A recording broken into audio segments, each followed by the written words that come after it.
Jesus Christ, who shall judge the quick and the dead at His appearing and His kingdom. 2 kayo po. Preach the word, be instant in season, out of season, reprove, rebuke, exhort with all long-suffering and doctrine. For the time will come when they will not endure sound doctrine, but after their own lust shall they heap to themselves teachers having itching ears for. And they shall turn away their ears from the truth, and shall be turned unto fables.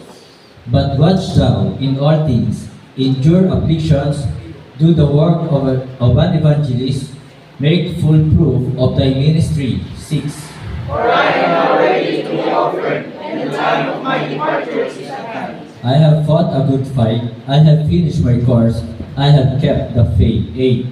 Henceforth there is laid out for me a crown of righteousness, which the Lord the righteous judge shall give me at that day, and not to me only, but to all them also that call on His spirit. Do thy diligence to come shortly unto me. Verse 10, altogether ready with.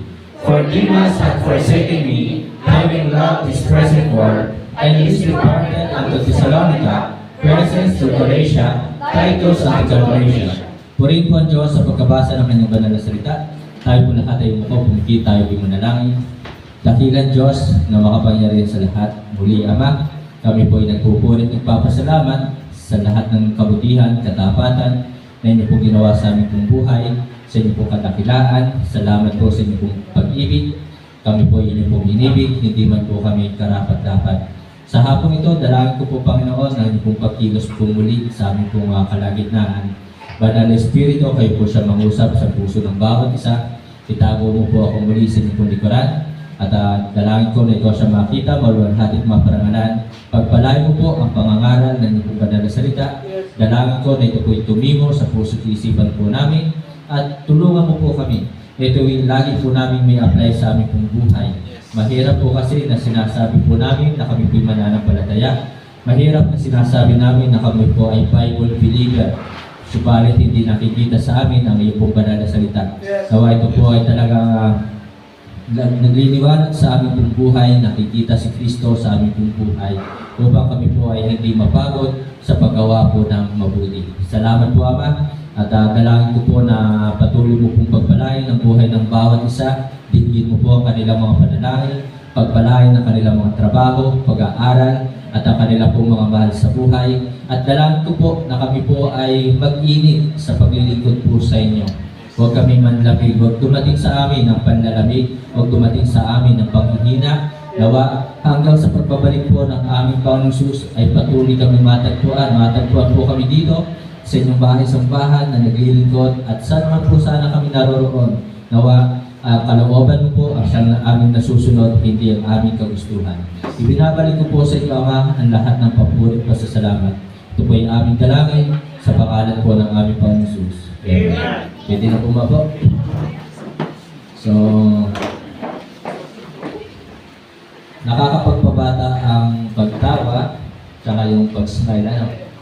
Kaya may mga kasyano na kahit at the age of 50, parang sabi nga ni Brother Edwin, 25 pala. So, kasi yun, sa totoo lang, ay talagang kapag laging nakangiti, nakatawa, ay talagang, kasi nababanat yung mukha, kaya walang kulubot, walang wrinkles, yun. So, yun po. So, magandang hapon po. Ang mensahe po ngayong hapon ay napaka-basic, simple, napaka-simple lamang po ng mensahe. Pero, basic na nga lamang ay hirap pa tayo na i-apply sa ating pong buhay. So yun yung minsan mahirap napaka-simple, napaka-basic, pero bakit nahihirapan tayong i-apply ang mga mensahe o salita ng Diyos? So this afternoon po mga kapatid, mga minamahal, dito po natin kukunin ang ating pong pag-aaralan sa verse 2, preach the word, be instant, in season, out of season, reprove, rebuke, exhort with all long-suffering and doctrine. So pinamagatan ko po ito na we preach Christ. We preach Christ. Sapagkat preach the word, sabi po dito. Dito po sa Bible, isa po sa pangalan ng ating pong Panginoong Jesus ay word. Di ba? Siya yung salita. Kaya preach Christ. We preach Christ. So mga kapatid, mga minamahal, napakahalaga na talagang ipangaral si Kristo. Ipangaral na si Kristo ang bumago sa ating buhay. Maaaring dito, nagkakaroon tayo minsan ng mga testimony, nagkakaroon tayo, binabanggit natin sa preaching, ang buhay ng ibang tao, pero ang dapat na makita po doon ay kung paano sila po ay binago ng ating Panginoong Jesus. Katulad po ni Apostol Pablo, na talagang si Apostol Pablo ay talagang hindi dati naniniwala sa ating Panginoong Jesus, na siya po si Apostol Pablo ang namumuno para ipakulong ang mga mananampalataya. Subalit si Apostol Pablo na dating pangalan ay Saul, di ba? Siya po ay nakakilala sa ating Panginoong Jesus, tinanggap niya bilang Panginoong tagapagligtas at talaga siya po'y tunay na sumampalataya. Ay makikita natin kung babasahin natin ang Bible, napakalaki ng pagbabago sa buhay ni Pablo. Hindi dahil sa kanyang sarili, kundi dahil kay Kristo sa salita ng Diyos.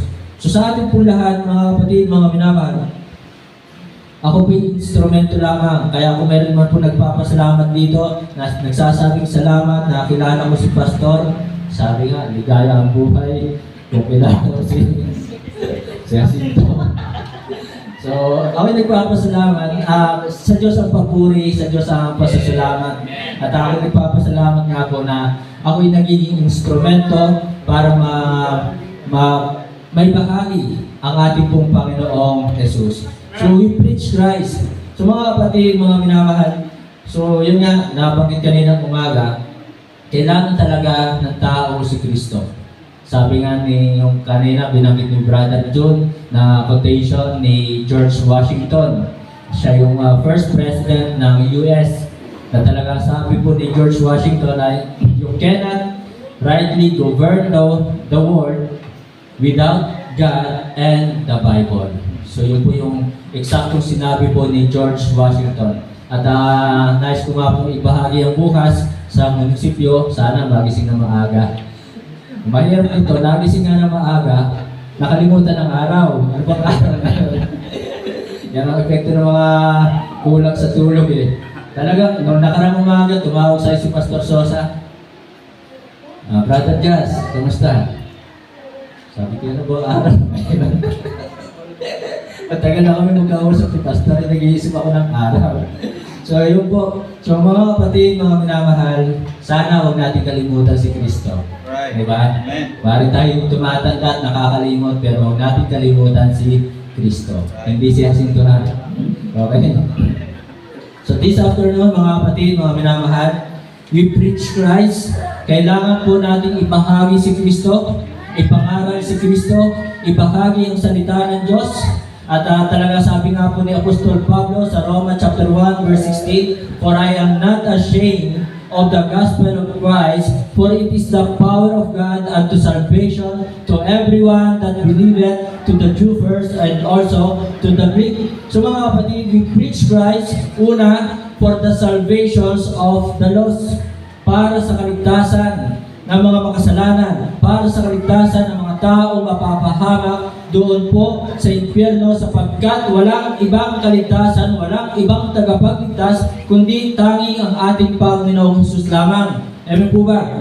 Sabi nga po ng 1 John, sabi ng Acts chapter 4, verse 12 and 13, sabi po doon, buksan po natin ang ating pong Bible, neither is there salvation in any other.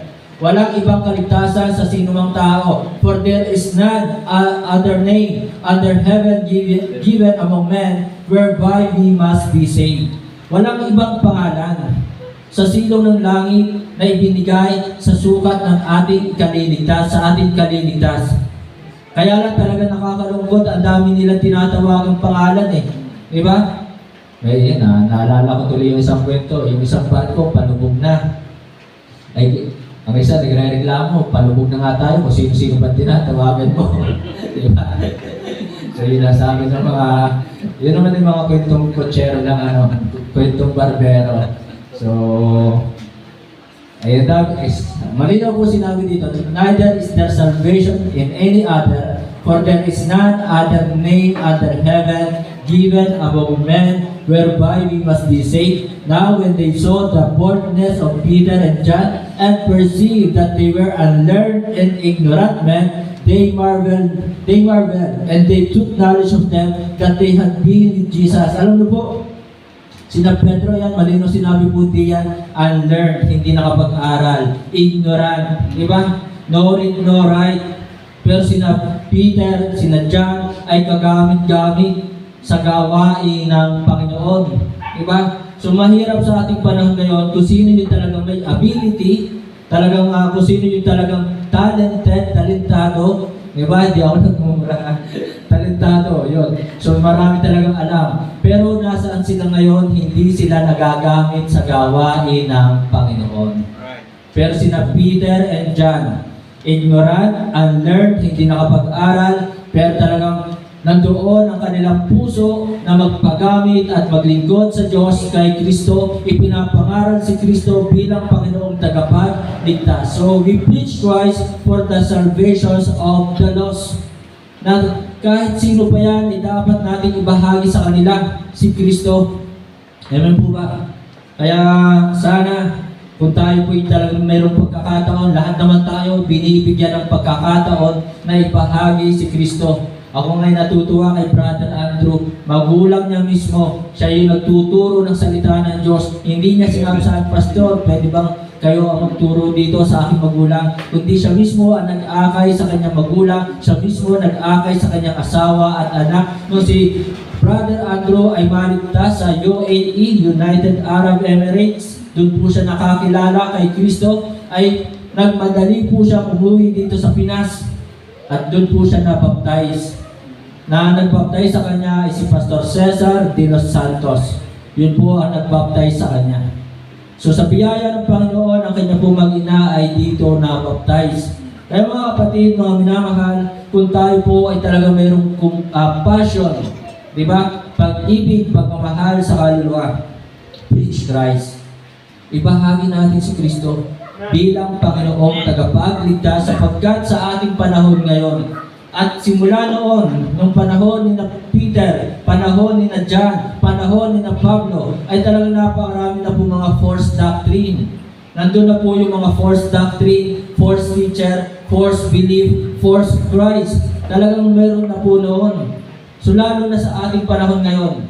Kaya tayo na nakakaalam ng katotohanan ito, we need to preach Christ. Ang ating first ministry ay ang ating pamilya. Yan po yung ating first ministry. Na akayin ang ating mga mahal sa buhay, akayin ang ating asawa, inyong asawa lang, inyong anak lang, wala pa ako. Diba? Akayin po yan. So yan po yung first ministry natin ninyo. Talagang akayin sila. So sabi po ng 1 John chapter 4 verse 1, tingnan nga po natin. 1 John chapter 4 verse 1. Sabi po dito, Beloved, believe not every spirit, but try the spirits where they are of God. So, wag natin basta-basta paniniwalaan ang ibang turo. At ang sabi po dito, subukin muna kung ito ba talagang sa Diyos. Susubukin muna whether they are of God, because many false prophets are gone out into the world. So napakaraming na po ngayong mga bulaang propeta. Amen? Na talaga nagkalat. At ang sabi pa po ng Matthew chapter 7 verse 15. Tingnan po ninyo ano pong Bible. Matthew chapter 7 verse 15. Beware of false prophets. So, mag-ingat sa mga bulaang propeta which come to you in sheep's clothing, na dumarating sa inyo na talagang napakaganda ng suot, diba? Na nangingintab ang kanilang mga kamay. Meron silang mga ginto, meron silang mga ginto sa kamay, ginto sa leeg, diba? So ginto ang ngipin. So beware of false prophets which come to you in sheep's clothing, but inwardly they are revealing wolves.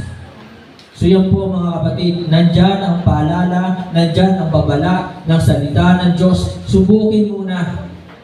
So bago natin tanggapin ang turo ng isang tao, subukin muna kung ito ay sa Diyos. Subukin muna kung sila ay sa Diyos.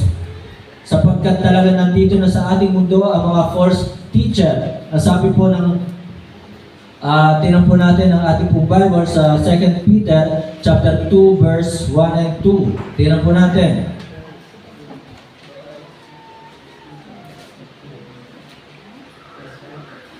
Sabi po dito, but there were false prophets also among the people, even as there shall be false teachers among you. Sa school, di ba?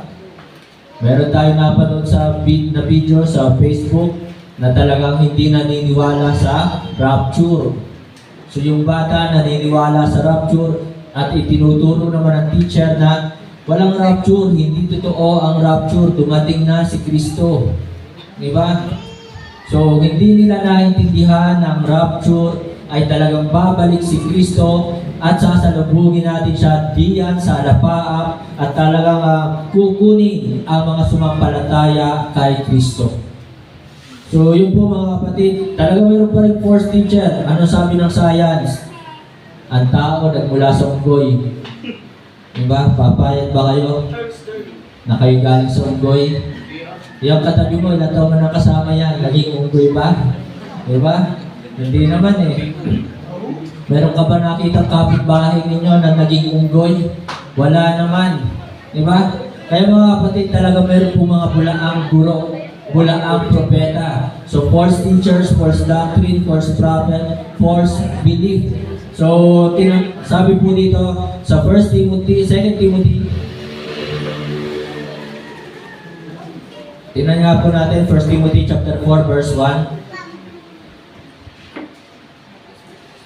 Sabi po dito, now the Spirit speaketh expressly that in the latter times some shall depart from the faith, giving heed to seducing spirits and doctrines of devils. So yan po, di ba sa ibang bansa, payagan na, lantaran na, yung pagsamba, meron ng Church of Satan. Diba? Kaya talagang ngayon, grabe na po ang ating panahon ngayon. We are in the last days. So we need to preach Christ. We preach Christ for the salvations of the lost. Ito yung talagang dahilan bakit ang maraming pastor ay patuloy na nangangaral ng salita ng Diyos sapagkat marami pa ang nangangailangan ng kaligtasan. Amen po ba? Marami pang hindi ligtas sa kinalaglagan. Ang dami pang hindi ligtas. Doon sa mga kapitbahay ni na Ate Marilyn. Basta kapag mayroong mga bagong sasali sa aming Bible study, tanungin mo kung saan pupunta ang kaluluwa, hindi pa rin alam. So madami pang hindi ligtas. Kulang na kulang ang manggagawa. Tingnan po natin ang Matthew chapter 9. Kaya sana mga kapatid, mga minamahal, magkaroon po tayo ng compassion, awa, sa mga kaluluwa na mapapahamak sa impyerno. Matthew chapter 9, tinan po ninyo, verse, yung last verse na, mga pangling talata. Sabi po dito sa verse 36, but when he saw the multitudes, he was moved with compassion of them, because they fainted and were scattered abroad as sheep having no shepherd. Then saith he unto his disciples, the harvest truly is plenteous, but the laborers are few. Kakunti ang mga nag-aakay ng kaluluwa. Kakunti yung mayroong gusto or puso na mag-akay ng kaluluwa. So mga kapatid, mga minamahal, ang dami pong aanihin. Sa bawat araw na nakikita ko po yung mga estudyanteng lumalabas dito sa mataas na kahoy. Sabi ko, ligtas kaya mga ito? Ang dami pa, ang daming hindi ligtas. Ang daming pumupunta ng palengke. Ang marami tayong mga nakikita mga tao na talagang sa hapon o sa umaga talagang naglalabasan. Pero ang tanong, sila ba ay palangit? Sila ba'y tumanggap na kay Kristo? Sila ba'y nanampalataya sa ating Panginoong Hesus? Sapagkat walang ibang kaligtasan na ibinigay sa silong ng langit kundi tanging pangalan lamang ng ating Panginoong Hesus. So, we preach Christ for the salvations of the lost. So, nandyan po ang mga false doctrine, false belief, false teacher, fake, false Christ, kaya false religion. Ang daming religion sa mundong ito. Maaaring ang iba, ang ibang relihiyon, itinuturo din naman na kaligtasan ay sa pamamagitan ng pananampalataya. Pero ang nakakalungkot, meron pong halo ang kanilang mga doktrina. Meron pong halo ang kanilang mga turo. Ibig ko po sabihin ay talagang hindi lahat ng kanilang itinuturo ay katotohanan na ayon sa Bible. So, kasi may mga relihiyon ngayon, hindi sila naniniwala sa modest apparel. At talagang okay lang sa kanila sa ibang mga relihiyon ang mga pamimiesta. Diba? So malinaw po, sinabi din po ng Bible sa Revelation chapter 2, tingnan po natin, yung 18 ba yun and 20. At last time, binanggit ni Brother Joe sa kanyang preaching, di ba? Yung pagsusuot ng mga babae na kung ikaw ay magsusuot ng panlalaki, di ba? Talagang hindi natutuwa, hindi nalulugod ang Diyos.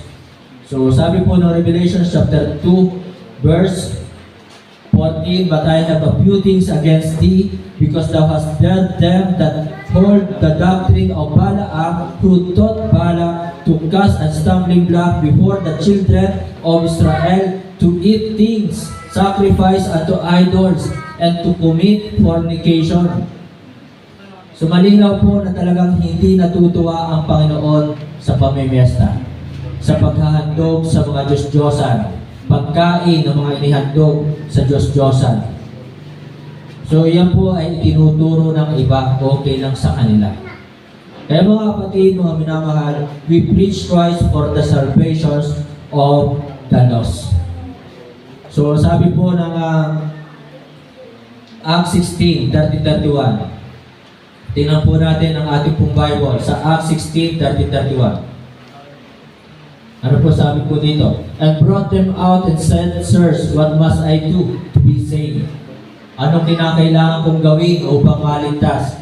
And they said, Believe on the Lord Jesus Christ, and thou shalt be saved in thy house. Walang sinabi na ikaw ay umanib sa aking relihiyon. Wala. Kundi talaga manampalataya sa ating Panginoong Jesus. So, meron akong isinare yata sa Facebook, di ba, na o sa Messenger. Masaya tayo na tayo'y palangit. Yung evangelism is hard.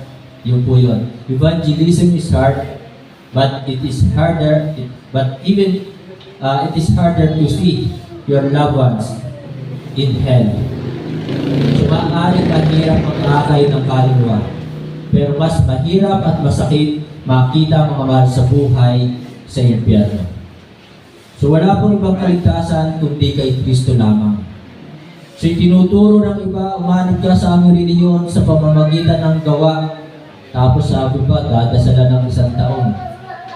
So ang dasal ay hindi nakakapagligtas. Ephesians chapter 2, verse 8 and 9. For by grace are ye saved through faith, and that not of yourselves, it is the gift of God, not of works, lest any man should boast. Diba? Kaya mga kapatid, mga minamahal, sana ibahagi natin si Kristo. Kung ibabahagi natin ang ibang tao, sana si Kristo muna ang ating ibahagi. Kung ibabahagi natin ang ating buhay, si Kristo muna ang ating ibahagi, upang sila po ay maligtas. Amen? So yan po ginawa po ni Pablo, na talagang kahit saan po siya pumunta ay ipinangaral si Kristo. Bakit nagkaroon ng Colossian Church? Bakit nagkaroon ng Ephesian Church? Bakit nagkaroon ng church sa Corinto? Bakit nagkaroon ng church sa Roma? Bakit nagkaroon ng church sa Galatians? Bakit nagkaroon ng church sa Thessalonica? Ang daming na-convert dahil si Pablo ay talagang nagsikap at talagang naging masipag ipangaral ang kaligtasan. Na ang kaligtasan ay sa pananampalataya, hindi sa gawa, hindi sa relihiyon, hindi sa pagsunod sa kautusan. Kaya mga kapatid, mga minamahal, sana tayo po'y naging bahagi sa soul winning. Sana tayo po'y naging bahagi sa mission. Amen po ba? So sana tayo pinakakapagbigay sa mission. Hindi man tayo makapunta ng Jerusalem, hindi man tayo makapunta ng China, hindi man tayo makapunta ng Japan. Pero kung tayo po ay nagsusupport sa mission, yun po yung ating bahagi. Na doon ay kapag sila po ay nagbubunga, meron po tayong bahagi doon. Hindi man tayo makapunta ng Samar, pero kung tayo po ay nagsusupport sa mission, meron po tayong bahagi po doon. Tandaan niyo po ang sabi po ng Bible sa 2 Timothy chapter 4 verse 1. Sabi po dito, tingnan niyo po Bible. I charge thee therefore before God and the Lord Jesus Christ, who shall judge the quick and the dead at His appearing and His kingdom. So tayo po ay haharap sa hukuman ni Kristo. Pero anong ginawa natin? Titingnan ng ating Panginoong Hesus na ibahagi ba natin ang kaligtasan. Titingnan ng Panginoong Hesus, meron ba tayong naging bunga? Diba? Kasi ito yung ating purpose, mag-aakay ng kaluluwa. Ito ay utos ng Diyos. John 15 verse 16, Ye have not chosen me, but I chosen you. Sabi po dito, but I chosen you and ordained you that ye should go and bring forth fruit, and that your fruit should remain, that whatsoever ye shall ask of the Father in my name, He may give it you. So yan po yung utos. Kaya mga kapatid, sana hindi natin ito binabaliwala ang utos na ito. Sana lahat tayo'y nagbubunga, nakakapag-akay ng kaluluwa. Amen po ba? Sapagkat haharap tayo sa kanyang hukuman, sa kanyang luklukan, titingnan kung ilan ba ang ating naging bunga. Di ba? Titingnan kung talagang tayo po'y nakakapag-akay ng ating mga kaibigan, kaklase, kapitbahay, katrabaho, kamag-anak. So yun po yung titingnan sa atin ng ating pong Panginoon Hesus kapag humarap tayo sa kanyang pong hukuman, sa kanyang luklukan. Pangalawa, we preach Christ for the sanctifications of the saints. Tayo po ay nagbabahagi ng salita ng Diyos. Tayo ay nangangaral kay Kristo, pinapangaral natin si Kristo upang mabago ang buhay ng tao. Amen? Sapagkat hindi talaga kailanman mababago ang buhay ng isang tao kung wala sa kanya si Kristo. Kung wala si Kristo sa kanila pong buhay. Kaya sana, huwag natin sasabihin dahil sa ating sarili kaya nabagong buhay natin. Kasi kung sa ganang sarili lang natin, hindi natin kaya.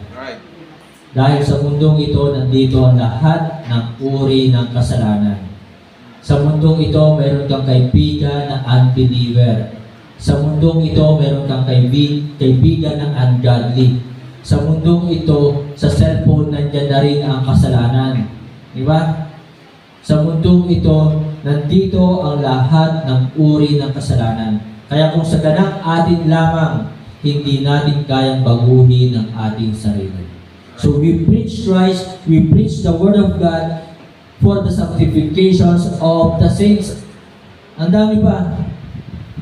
Ang dami pa dapat mabago. Sapagkat sabi nga po ng Roma chapter 8, tinan nga po natin ang ating pong Bible sa Roma chapter 8, verse 7. Because the carnal mind is enmity against God. Ang dami pang mga Kristiyanong karnal. Kaya wag po tayong hihinto sa pag-aaral ng salita ng Diyos. Huwag tayong hihinto sa pakikinig ng salita ng Diyos. Huwag tayong hihinto sa pagbabahagi ng salita ng Diyos. Kasi hindi malilinis sa kanilang buhay kung tayo po ay titigil na sa ating pag-aaral ng salita ng Diyos, kung tayo ay titigil na sa pagbabahagi ng salita ng Diyos. So ang dami pang karnal Christian na talagang hindi masunurin sa utos ng Diyos. Baliwala sa kanila ang salita ng Diyos. Marami pa. So, yan po ang sandalan for the sanctifications of the saints, sapagkat some Christians are carnal, some Christians are worldly. Makamundo pa ang ibang Kristiyano. Di ba? Makamundo pa ang ibang Kristiyano. Kaya nga po sabi po ng 2 Timothy chapter 3 verse 1 to 3, sabi po dito, for in the This know also that in the last days perilous times shall come, for men shall be lovers of their own selves, covetous, boasters, proud, blasphemers, disobedient to parents. So talaga marami pang mga pasaway sa magulang. Kaya huwag tayong hihintong ibahagi ang salita ng Diyos si Kristo upang malinis ang kanila pong buhay, upang mabago ang kanilang buhay, upang mawala ang mga masasamang pag-uugali. Amen? Minsan lumalabas pa rin talaga yung ating masamang ugali eh. Diga? Marami pa rin sa atin na minsan talaga nga kapag dumating sa sitwasyon na mahirap ay doon lumalabas ang masamang ugali. Diba? So yan po, na talaga sabi pa po dito, without natural affections. So, ibahagi din natin ang salita ng Diyos sa mga LGBTQ. Kasi masaya tayo na mayroong nababagong buhay. Dating babading-bading, dating malambot, ngayon ay macho na. Di ba? Ang mahirap, tulad sa amin, mayroong isang lugar sa amin na kilala na lugar ng mga barako. Ay ngayon, hindi na po lugar ng mga barako. Lugar na ng mga bading. Lugar na ng mga malalambot. Lugar na ng mga bumigay. Di ba? Ay samantalang nung una, nung panahon namin, talagang kapag sinabing subig, ay matakot ka na sapagkat yan ay lugar ng mga matatapang at barako. Ay ngayon, naubos ang mga barako.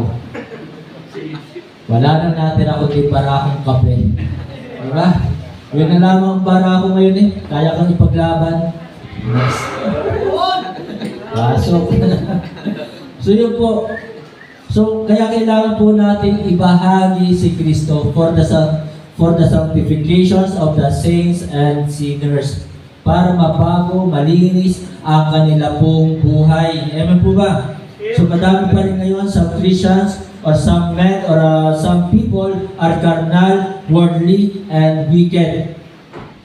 Kaya huwag po tayong titigil na ibahagi. At huwag ka rin tumigil na mag-aaral ng salita ng Diyos. Baka pamaya, isang araw, ikaw na yung lumambot. Diba? Ikaw na yung bumigay. Diba? So yun po mga kapatid, mga minamahal, talagang some people or much people are carnal, worldly, and wicked. Kaya talagang, tingnan nyo,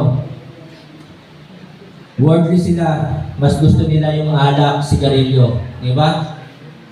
Kasi sa ibang relihiyon, okay lang sa kanila yan eh. Normal lang yan eh.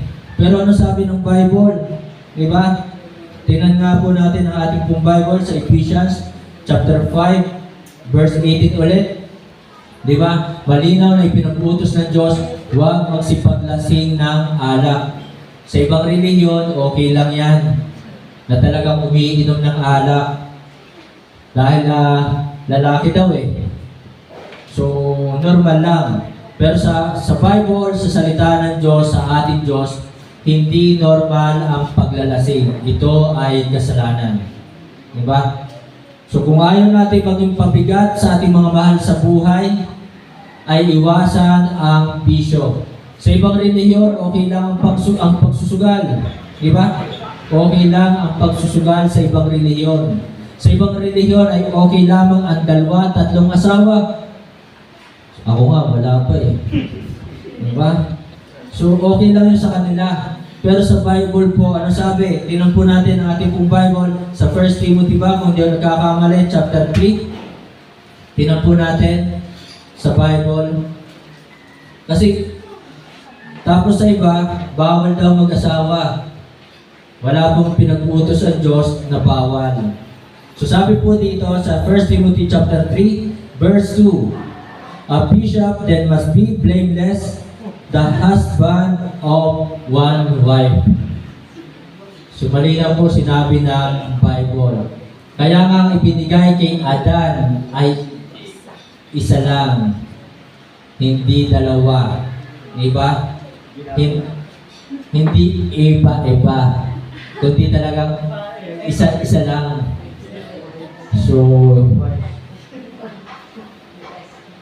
wives ba? Okay. So sabi po diyan, a bishop then must be blameless, the husband of one wife. One wife po nakalagay diyan. Huwag po natin baguhin ang salita ng Diyos. So yun po mga kapatid na talagang for the sanctifications of the saints and of the sinners. Para sa mabago ang buhay ng mga mananampalataya at ng mga makasalanan.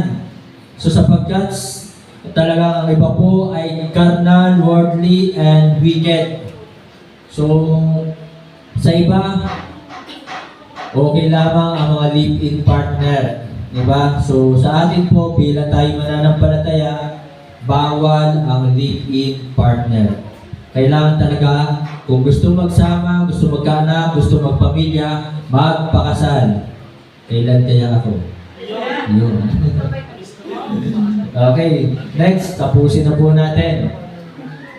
We preach Christ not only for the salvations of the lost, not only for the sanctifications of the saints and of the sinners, but also for the steadfastness of the saints. Tingnan po natin 2 Timothy chapter 4 verse 1 and 3 verse 3. For the time will come when they will not endure sound doctrine, but after their own lust shall they heap to themselves teachers having itching ears, sapagkat darating ang panahon na hindi nila titiisin ang magaling na aral. So marami na po ang nagpapalipat-lipat. Nasa katotohanan na umalis pa. Diba? Bumalik sa dating relihiyon. Nasa katotohanan na ay umalis pa at pumunta pa ng iba't ibang daan. Diba? Nasa katotohanan na ay pumunta pa doon sa incomplete. So, mga kapatid, mga minamahal, ang dami na talagang hindi pa malago spiritually.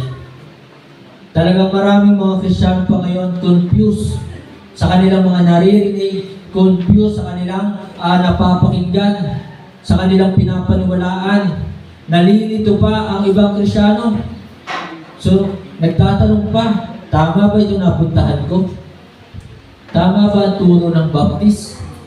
Bakit ang daming bawal? As long as nasa sa Bible po, tama po yan.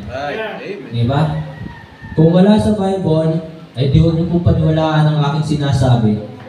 Pero hanggat nasa sa Bible po ang aking sinasabi at itinuturo sa inyo, tama po yun. Amen po ba?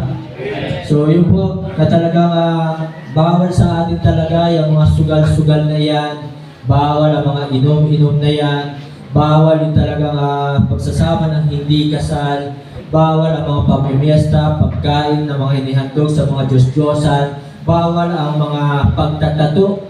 Nasa Bible ba? Yung mga pagtatatong ito. At bawal din po talaga yung mga pagsusuot ng mga maiksing damit na talagang kita ang kaluluwa, sabi nga, di ba? So, dapat modest apparel. Kung babae ka, magdamit ka ng maayos. Kung lalaki, ay talagang magdamit din ng maayos. Amen po ba? So yun po mga kapatid, mga minamahal, na talagang for the steadfastness of the saints, para sa katitibay. Sabi nga po ng Ephesians chapter 4, tinan po natin ang ating pong Bible sa verse 11, 12, and 13. Ano sabi po ng Bible? And He gave some apostles, and some prophets, and some evangelists, and some pastors and teachers for the perfecting of the saints. So bakit mayroong pastor? Upang magturo sa inyo. Para sa katitibay po nating lahat. Amen po ba? For the perfecting of the saints, for the work of the ministry. Kung kayo po man ay inilalagay ng pastor sa ministry, tanggapin nyo po. Amen? Sapagkat yun po yung kalooban talaga ng Panginoon na tayo ay nasa ministry. At sana kung tayo po nasa ministry, huwag po natin basta iwanan. Yun ang mahirap eh. Ang iba, nung nasa ministry, basta na iniwan ang ministry, hindi na nagpaalam sa pastor. Diba? Mayroon namang iba, basta na ilalagay yung kanilang sarili sa ministry. hindi rin nagpapaalam sa pastor. So, wala pong masama kung tayo po ay nasa ministry.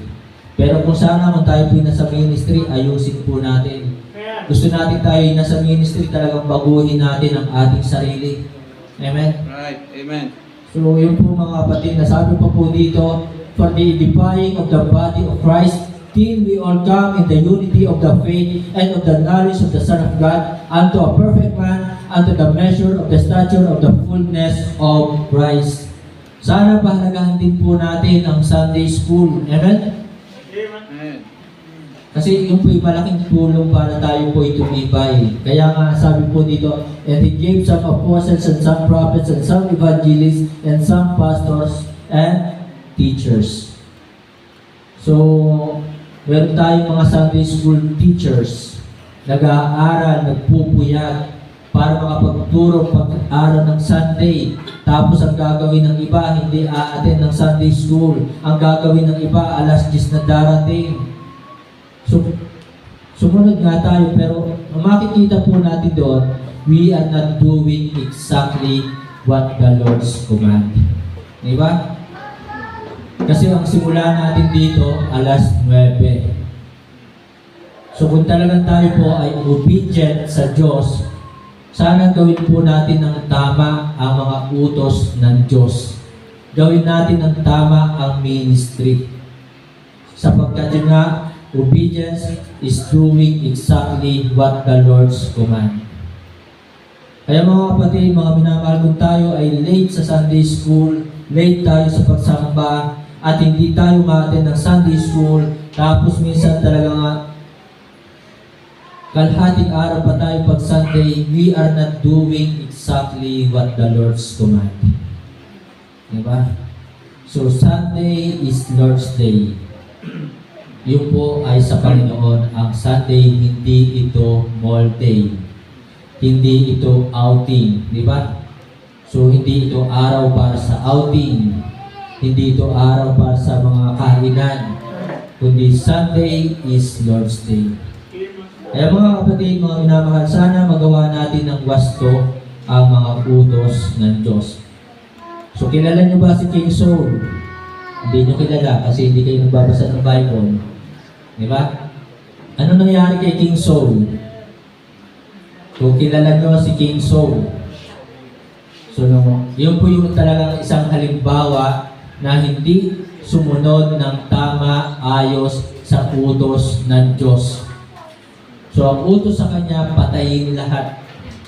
Pero itinira niya ang maganda.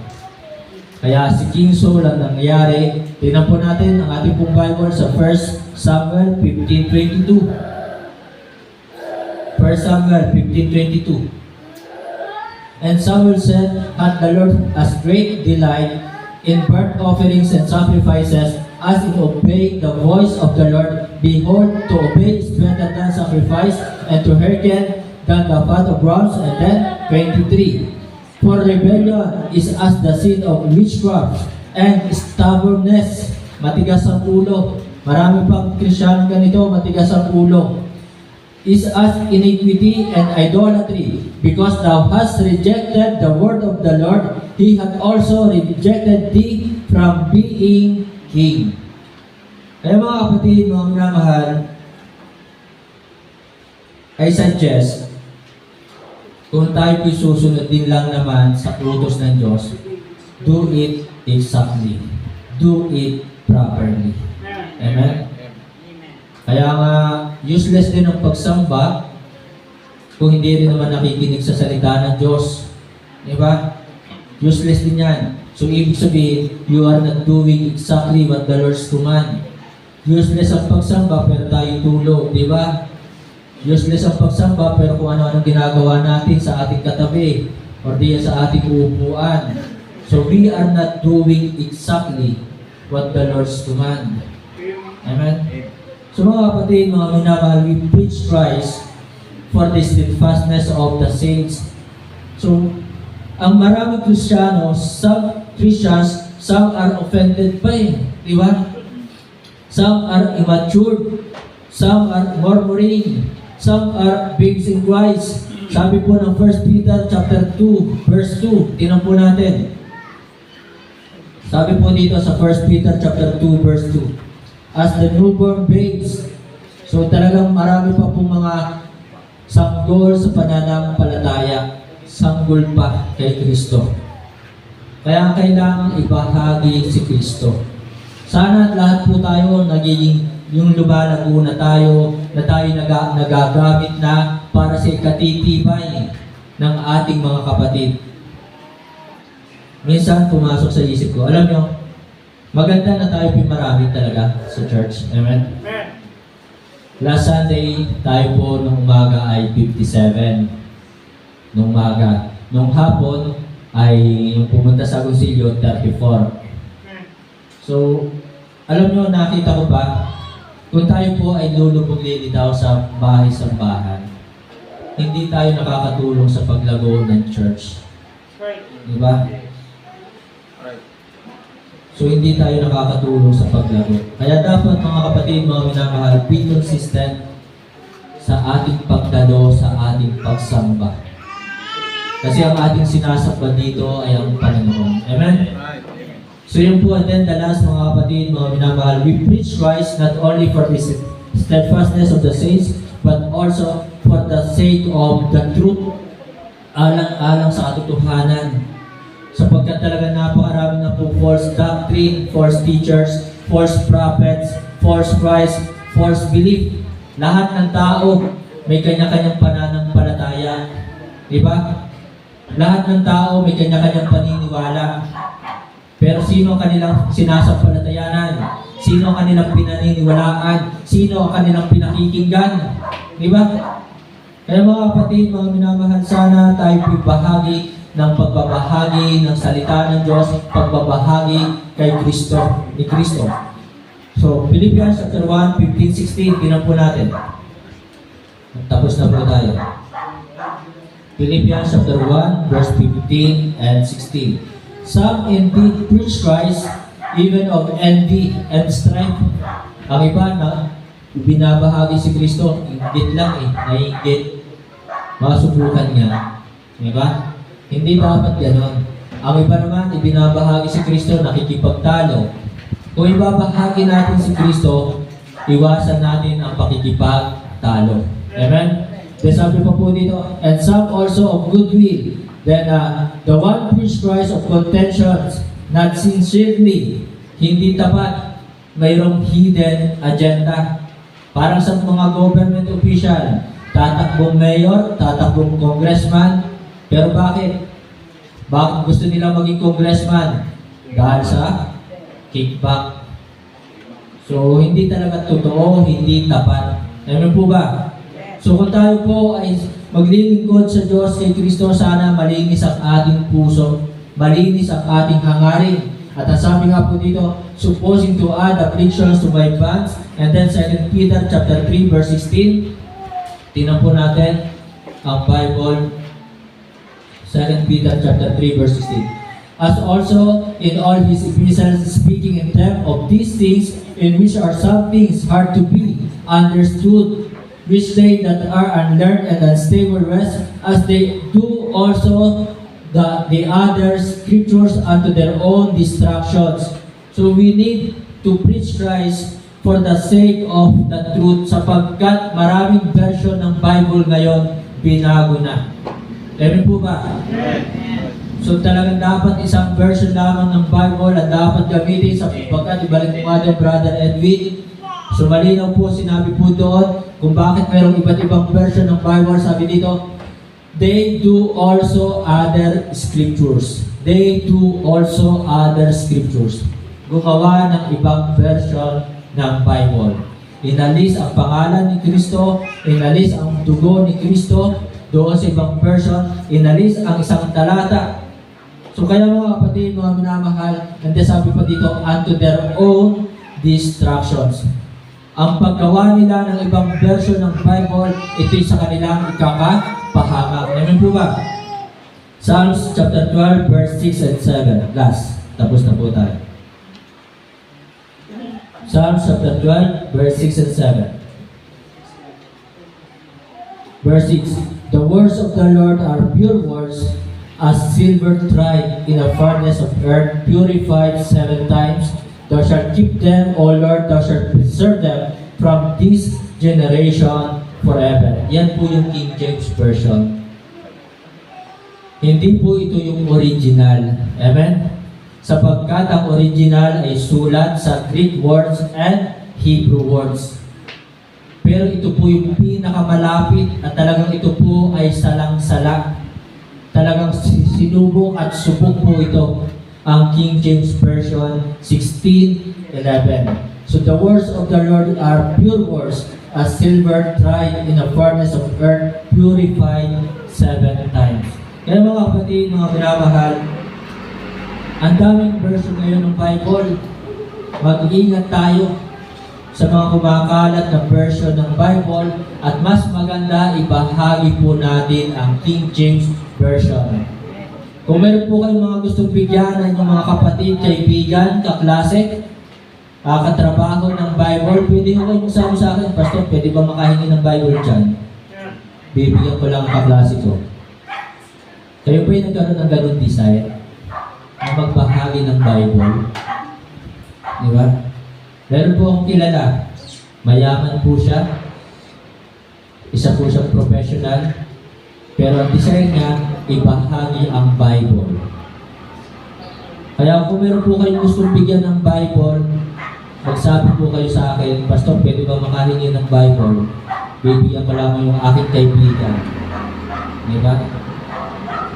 Kasi sabi nga ni Brother Luis sa pagtatapos, kapag ikaw nagbigay ka ng Bible sa iyong kaibigan, kapitbahay, kaklase, kamag-anak, isa lang ang ibig sabihin nun.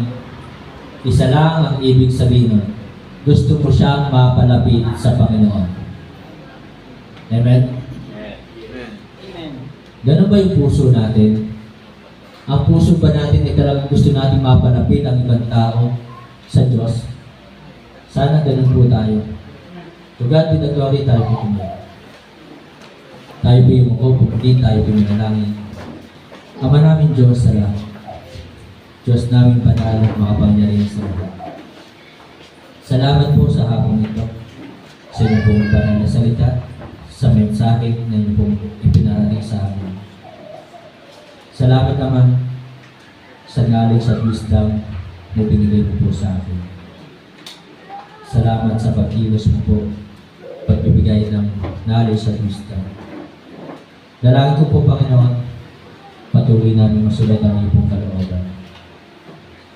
Habang lahat ay nakayukot na kapatid, sa oras na ito, ngayong hapon po ito, tayo po ay magkakaroon ng pakikibahagi sa hapunan po ng ating pong Panginoon. Sinabi po sa salita ng Diyos na suriin natin ang ating mga sarili. Bago tayo makibahagi sa hapunan ng Panginoon, suriin natin ang ating sarili. Kung meron tayong mga kasalanang nagawa, ito ay ating ihingin ng tawad sa Panginoon. Sapagkat hindi tayo magiging karapat-dapat sa pagpartake ng Lord's Supper kung tayo po ay merong mga kasalanan na hindi natin hinihingi ng tawad sa Panginoon. Suriin po natin ngayong hapon at tayo po ay magkakaroon po ng 2 minuto na pansariling panalangin para tayo po ay makalapit sa Panginoon. Kung ano man po yung mga gusto niyo po ilapit sa Panginoon, hilingin ng tawad at hilingin sa Panginoon, ito na po yung oras, lumuhod po tayo. Sige po, lapit po tayo sa Panginoon.